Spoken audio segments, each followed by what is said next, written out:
Hi, Quinn. It's your mom. And in 2 days, you're going to be 24 years old.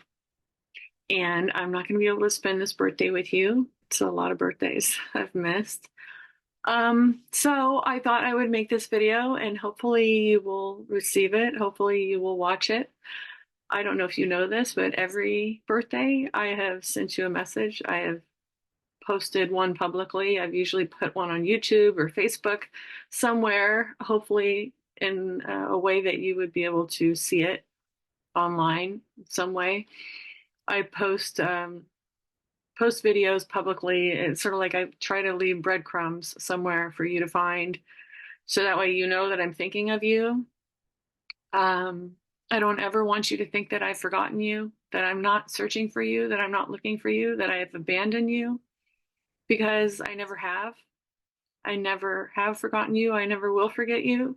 Um, and so it is my hope that someday when you are open to it, or if you want to have that conversation and you are looking for answers, that you will pick up the phone and you will call me. There's so much that you don't know. When you were younger, I never wanted to say a bad word about your dad. I'm not the person to speak badly about people, but it was rough when you were little. We had probably one of the most brutal custody battles out there. And you never knew it because a lot of it happened before you would even remember. But the first 3 years of your life were really brutal. And they put me through hell. And I didn't stand a chance. I had nothing. I had no money. And I didn't stand a chance against your dad and his dad. They had all the money in the world. And the thing is, I don't even know why. At the end of the day, I still don't know why or what I did to deserve it, except that I said, no, I'm not going to put up with this anymore. And I think that was it. I I wouldn't tolerate abuse, and I know that you may not believe me, and there's so much that I have to tell you, and it's hard being on this end of it because I'm sure you've heard so much your whole life about me, and I don't even know the half of it. But there have been things that I have heard that have been said about me that are atrocious, that are horrific. And I can tell you firsthand that some of the things I have heard about myself, I'm so sorry. The things I've heard about me, and a lot of times I knew, I knew that they were bogus. I knew that they were not true. I knew that there are things that it's mudslinging that happens, in divorce, that things get said, you know. But, you know, that's just the way. But the thing was, it's just, I think that really hurt was that you believed it. I never thought that you would believe those things. But anyway, it's and I think the thing was is I felt like the loudest person in the room, the person that shouts the loudest, the way that I was raised, is always the person that's lying. I always figured the truth would speak for itself. Eventually, if I just lived my life as a good and honest person, eventually you would come around. Eventually you would seek me out. And all of these years, I've been waiting and I haven't heard from you. I've sent packages, I've sent letters. I mean, here's some copies of some of the letters I used to send you all the time, little cards to your address in Oregon. I don't know if you know this, but I have custody of you. This is why you had to get a permission slip to go on that trip up to with my mom to go on that trip. Your dad took you out of state illegally. You were kidnapped. You don't know that. I didn't know where you went. I had no idea where you went. It was extremely traumatic for me. which is why I've been looking for you all these years. I'm sure you probably think or been told I'm a crazy person, which is not true. I've heard rumors that I'm bipolar, which is also not true. Um, so yeah, here's a permission slip that I had to have notarized to give consent for you to travel. If I didn't have custody of you, I would not have to have a notarized slip to do that. You have to give permission to take a minor out of state. I was never given, I never gave consent for that. I didn't even know that you moved. I had private investigators looking for you to find out where you went. Like, I don't know if you even understand how traumatic that is for a mother to lose her child. And why I've been so persistently trying to get through to you. I don't know how long. I don't know if I'm going to get hit by a bus tomorrow or if something's going to happen. I understand that you've gone on with your life. I'm sure you've probably made peace with the fact that you never want to speak to me again. For whatever reasons in your heart, you've justified that you hate me. I don't know what I did or why, but I can tell you I fought like hell for you when you were little. And it broke my heart to not have you. It killed me. You were my world. You were everything to me. And it absolutely destroyed me to lose you. If I had things to do over again, I would have done a million things differently. But hindsight is 2020. So if I could apologize to you a million times for the things that I fucked up and the things that I did wrong and the things I wish I would have done differently, I would have. So from the bottom of my heart, I am so sorry to you. And if you can ever find it in your heart to forgive me, just give me, all I ask for you is to just give me a chance to apologize to you. You don't have to want a relationship with me. I understand. Half of your life almost has been without me. You probably don't even know me, don't even care to know me. You've probably spent so much time hating me and making peace with not wanting a relationship with me. And I understand that. I'm a stranger to you. But I would like an opportunity to apologize to you, or at least give you some. It's not fair for you to hate someone when you don't have all the answers. You know, that's also unfair to you. So I would like an opportunity to set the record straight because there is nothing in the world I wanted to be more than your mom. You were everything to me. So I cannot send you all of these photos, but I have boxes full of them from your childhood. And your dad told me that all the photos that he had of you from me were lost in a fire. So, I mean, I'm sure a lot of these are photos that you have not seen. But like, here's a photo of you and my sister. Let's see if you can see that. And I made a lot of your costumes and your stuff, but like you in my little townhouse when you were a baby. And your little bottom teeth had just been growing in and you were just chewing on everything. And then of course, this is right when you were born and how happy I was. Your dad said I cried because I was upset. I cried because I was so happy. I cried tears of joy when you were born. I never felt happiness like that in my life. The disgusting things that he has said about me, I could never fathom saying about another human being. I don't know why he would say things about me. I don't know what I did to him. But anyways, there you are. You're getting weighed.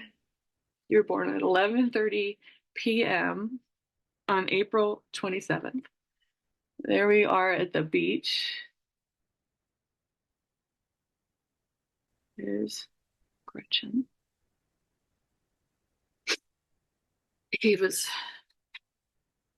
always very controlling, which is one of the reasons I ended this. He didn't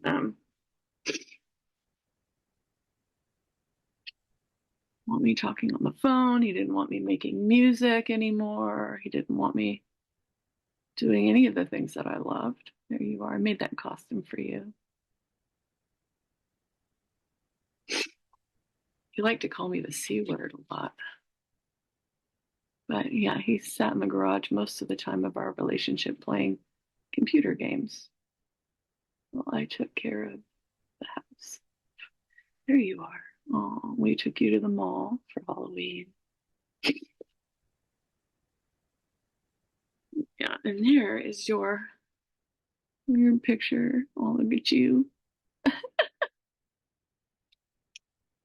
So adorable. I wrote, oh, you wrote in this in the sand. Oh, you can't see. 42703. There I'm with you at the park. Oh, and there you are. This is Bobby. I don't know if you remember, but Bobby was your favorite stuffed animal.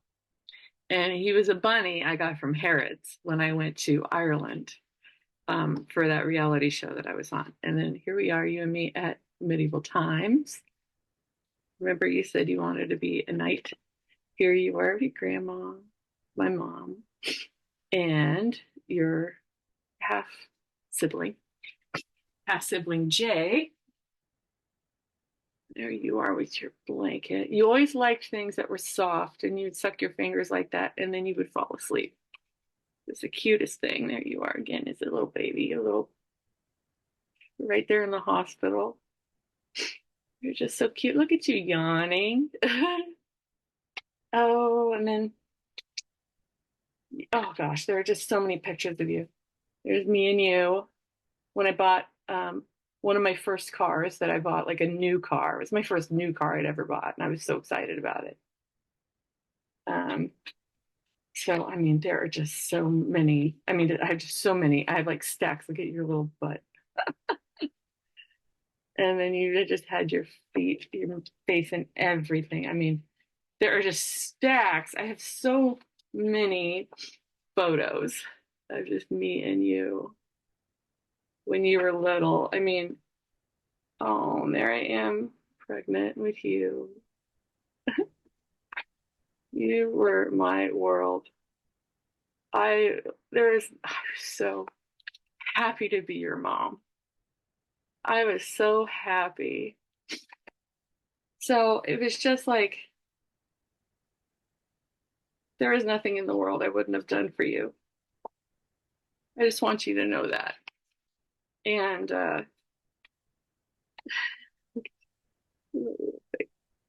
that's me and you in San Francisco.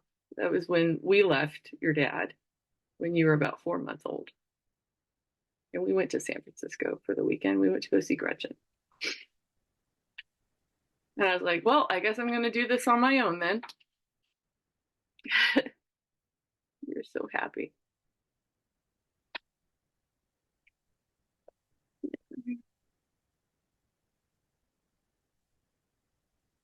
You and me, and we went to a little Shakespeare in the Park in Golden Gate Park. Oh, you're just so cute. Oh my gosh. You were just, you're so special. There you are, because there you were at the beach.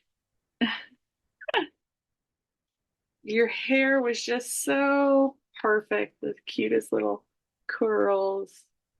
Do you see? I just want you to see how happy I am, how much I adore you, how much I love being your mom. I just want you to see this. I want you to sink in. Does that look like a woman that is partying all the time?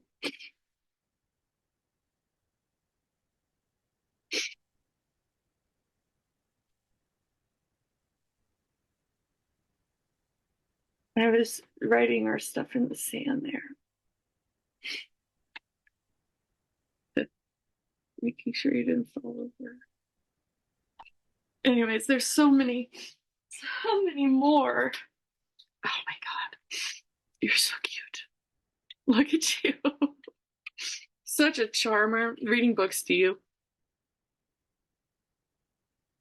This is at Grandmama's house. Oh, your grandma's, my mom's house for Christmas that year because we were not with your dad. He was planning his revenge at that point, I'm sure. I don't know this. He came back and he proposed to me with a fake ring. He let me think that he was going to marry me. But it was just a ruse to get me to sell my smaller condo and get a bigger place. And then I wouldn't have any money for an attorney. I lost my life savings.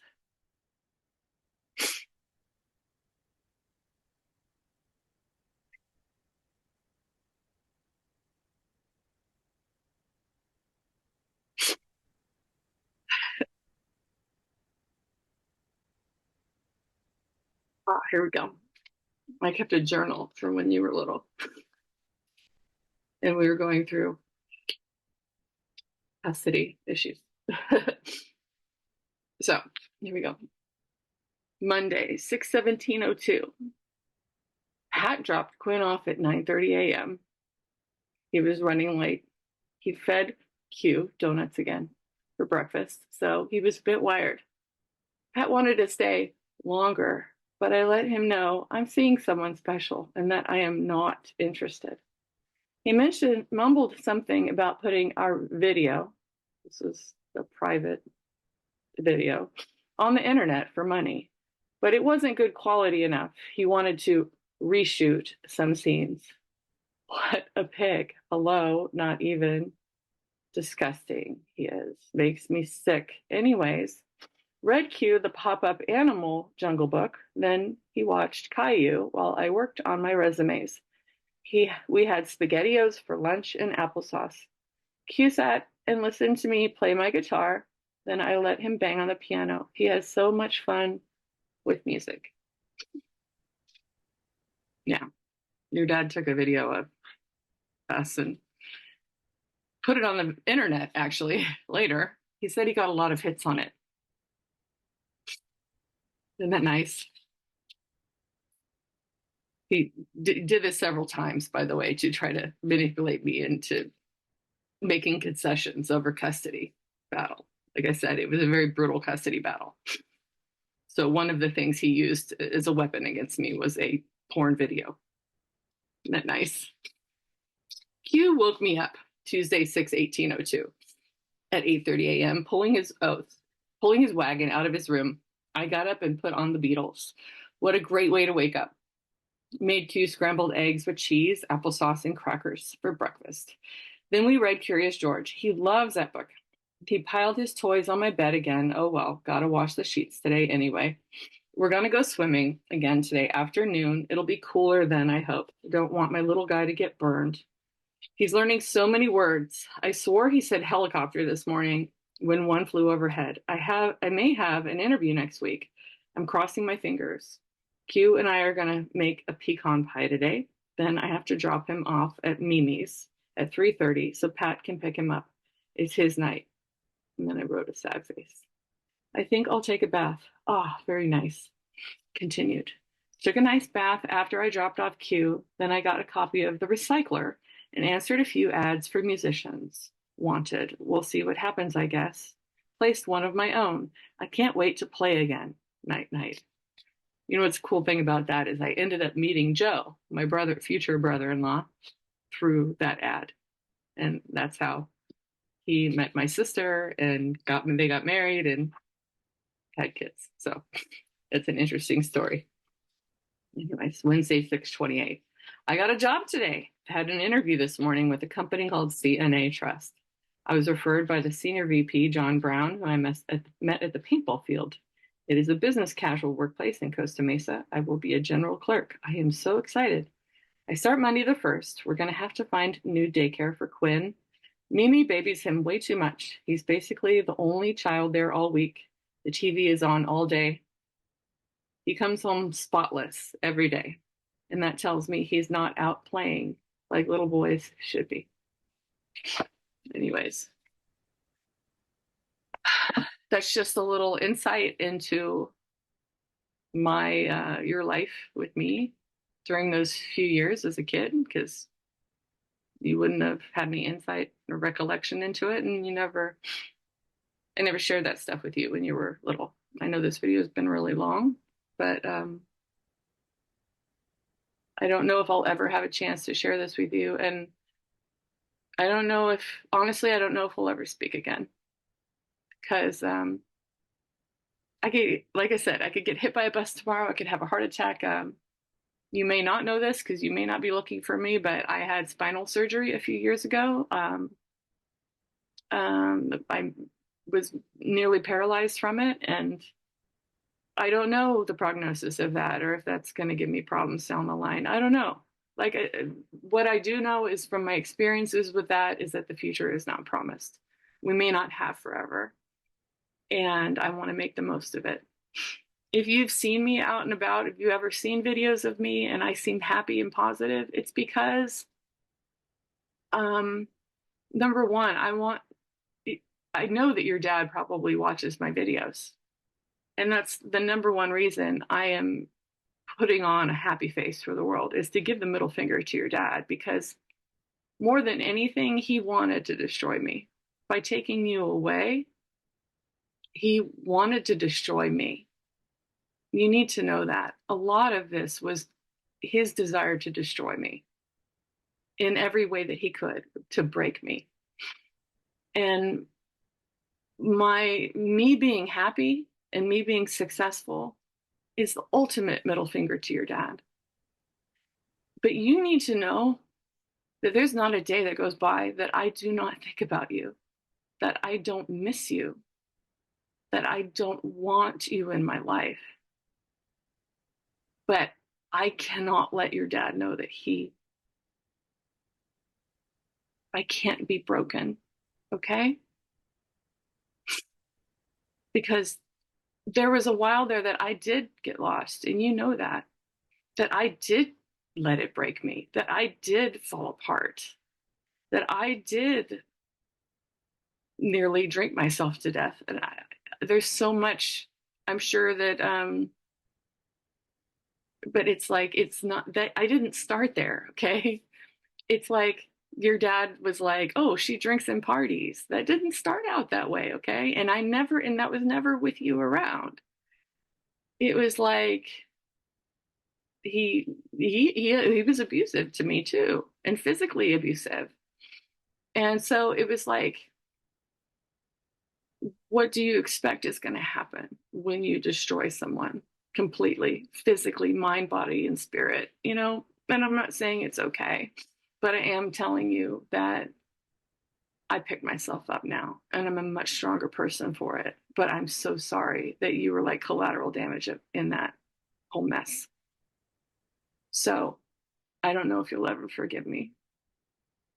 I don't know if I'll ever be able to make it up to you. But if you ever want to talk, I'm here. I love you. I love you. I love you. I hope you have a happy birthday. And I miss you.